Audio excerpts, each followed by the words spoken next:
नमस्कार, मैं निगम पांडे और आप देख रहे हैं एनबीएम हिंदी। अभी हमारे साथ काशी के संत श्री अवध किशोर दास जी महाराज हैं। इनसे जानेंगे कि महाराज जी, जो अयोध्या में जिस मुहूर्त पर प्राण प्रतिष्ठा हुई है, उसी समय पतालपुरी मठ में काशी में भी प्राण प्रतिष्ठा हुई है और महाराज जी यहाँ के हमेशा ऐतिहासिक कार्य करते आए हैं और इस बार भी उन्होंने वही इतिहास को दोहराया है। तो इस पर आपका क्या विचार है?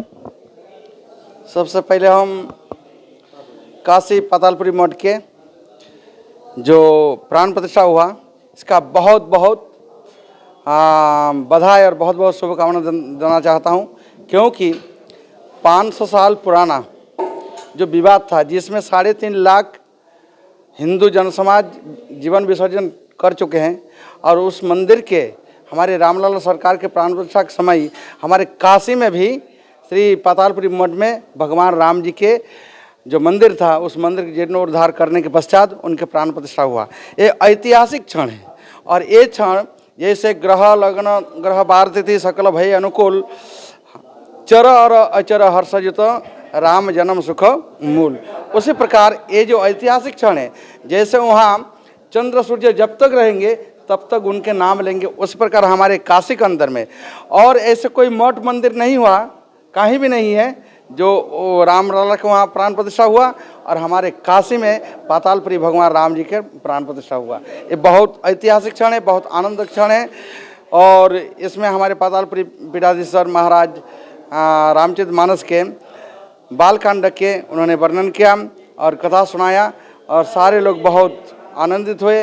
हम बहुत बहुत प्रशंसा करते हैं, बहुत बहुत राम जी के कृपा से, बाबा विश्वनाथ की पावन नगरी से सबको बहुत बहुत शुभकामना, बहुत बहुत आशीर्वाद, बहुत बहुत। महाराज श्री, जब श्री राम मंदिर के प्राण प्रतिष्ठा का मुहूर्त आया था तो उस समय बहुत सारी ऐसी बात विवाद उठे थे कि मुहूर्त ठीक नहीं है, मुहूर्त अच्छा नहीं है, इससे बहुत सनातन धर्म का नुकसान हो सकता है। तो जब वहाँ पर आप अयोध्या में उपस्थित थे तो उस समय वहाँ का कैसा माहौल रहा? बहुत सुंदर माहौल रहा। कोई ये जो लोग विधर्मी लोग कहते हैं, जो जिनके बारे में ज्योतिष शास्त्र के बारे में जानकारी नहीं है, हमारे काशी के प्रकांड विद्वान, काशी है धर्मनगरी और धर्मनगरी जिस काशी के बड़े विद्वान श्री गणेश्वर शास्त्री जी, उन्होंने मुहूर्त निकाला और बड़े बड़े विद्वान निकाले और हमारे भारत के जो राजा हैं, जिनके वर्तमान कहा जाता है प्रधानमंत्री, उन्होंने जब इस मुहूर्तों के उपलक्ष्य में प्राण प्रतिष्ठा किया तो ये कभी गलत हो सकता क्या? सबसे हमारे बड़े जगत गुरु हैं श्री रामभद्राचार्य और उन्होंने जो सहमत किया और उन्होंने उस क्षण में प्राण प्रतिष्ठा हुआ तो कोई गलत नहीं है। लोग चाहे कुछ भी कहें, और भगवान राम जी जब जन्म लिए, जब प्राण प्रतिष्ठा हुआ, तो चाहे जैसे भी ग्रह नक्षत्र है, जिस ग्रह के भी जरूरत पड़े, सब लोग अनुकूल हो गए थे। तो सारे ग्रह अनुकूल हुआ और उसी समय प्राण प्रतिष्ठा हुआ और इसलिए इसमें कोई गलत। महाराज श्री, बहुत सारे ऐसे लोग हैं, ऐसे कई राजनेता भी देखने में आया है कि प्राण प्रतिष्ठा के निमंत्रण को ठुकराया है। तो क्या संत समाज उन्हें अब मंदिर में दर्शन करने की अनुमति देता है? क्या विचार है संत समाज का? भगवान राम जी की कृपा से हम क्या बताएं, जो प्राण प्रतिष्ठा के महा महोत्सव पार हो गया और उस समय ये निमंत्रण ठुकरा दिए, तो समझिए भगवान की कृपा उनके ऊपर नहीं। और जो भगवान के मानते हैं, भगवान के धर्म, सनातन धर्म को मानते हैं, वो व्यक्ति गए और उनके बहुनाम जन्मान मनते ज्ञान मान माम प्रबद्धते, बहु जन्म के संचित शुभकर्म जब एकत्रित हुआ तभी रामलला के प्राण प्रतिष्ठा में वो उपस्थित हुआ, सम्मिलित हुआ। बाद बाकी लोग वाद विवाद करने से कोई फायदा नहीं है, उसमें अपना ही उनका हानि हुआ। सो परत्र दुख पावही सिर धुनि धुनि पछताही, काल ही कर्म ही ईश्वर ही मिथ्या दोष लगाही। वो व्यक्ति कि हम विशेष बात नहीं कहेंगे क्योंकि उसमें बड़े बड़े धर्माचार्य हैं, उनके भाग्य नहीं था और उस समय भगवान उनके लिखा था नहीं, इसलिए वो उपस्थित होने नहीं पाए और इसलिए रामलला के प्राण प्रतिष्ठा की जो निमंत्रण आया था वो ठुकरा दिया और गए नहीं। वाद विवाद रह गए। अरे ये पंचभौतिक शरीर जातो से ध्रुव मृत्यु ध्रुवंजन मृत्यु सच तस्माद परिहर्यार्थे नर्तम से, जिनका जन्म हुआ उनकी मृत्यु निश्चित है, परंतु वो व्यक्ति सोचाने से हम अमर रह जाएंगे। परंतु भगवान राम जी के प्राण प्रतिष्ठा में उनको जाना चाहिए था और जो वो नहीं गए वो बाद में पश्चाताप करेंगे और पश्चाताप करेंगे, ऐसे पश्चाताप करेंगे क्योंकि वो ऐतिहासिक क्षण है। हमारे प्रधानमंत्री जी कह रहे थे और योगी आदित्यनाथ जी कह रहे थे, ये नया युग त्रेता युग प्रारंभ हुआ। त्रेतायुग प्रारंभ हुआ और इसी से हमारा श्री राम जन्मभूमि रामलला का प्राण प्रतिष्ठा हो गया, उनके दिव्य मंदिर बना। उस पश्चात महाराज श्री बहुत फिर काशी आएगा, काशी में भगवान बाबा विश्वनाथ की भव्य मंदिर बनेगा।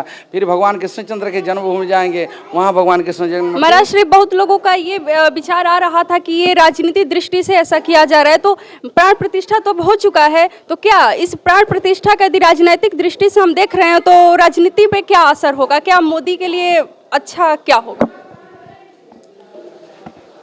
राजनीतिक कोई असर नहीं है और मोदी जी अच्छे काम कर रहे हैं।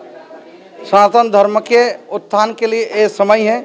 भारतवर्ष में इस समय हिंदू समाज के ऊपर उत्थान के समय है, इसलिए हमारे भारत के प्रधानमंत्री श्री माननीय प्रधानमंत्री नरेंद्र मोदी और उत्तर प्रदेश के मुख्यमंत्री श्री योगी आदित्यनाथ जी दोनों निष्काम भाव से और धर्म के मानने के कारण धर्म के जो मानते हैं धर्म रक्षति रक्षित, धर्म के इन्होंने रक्षा किया, धर्म के लिए मंदिर बनाया, तो इनको भी भगवान रक्षा करेंगे। तो सारे संसार के लोग देख रहे हैं से व्यक्ति कौन अच्छा आदमी है, कौन बुरा आदमी है, और इसमें उनके विजय श्री प्राप्त होगा। तो अगली बार फिर मोदी की बारी? हाँ, इस बार भी फिर मोदी सरकार, इसलिए सारे लोग आनंदित हैं और भगवान राम जी के प्राण प्रतिष्ठा करके सारे जितने सनातन धर्म के हिंदू माता बहन और जो भी लोग हैं, जो भी पुरुष व्यक्ति हैं, सब उनके हृदय में जाकर बढ़ जाते हैं और उन्हीं के वोट डालेंगे इस बार भी मोदी सरकार,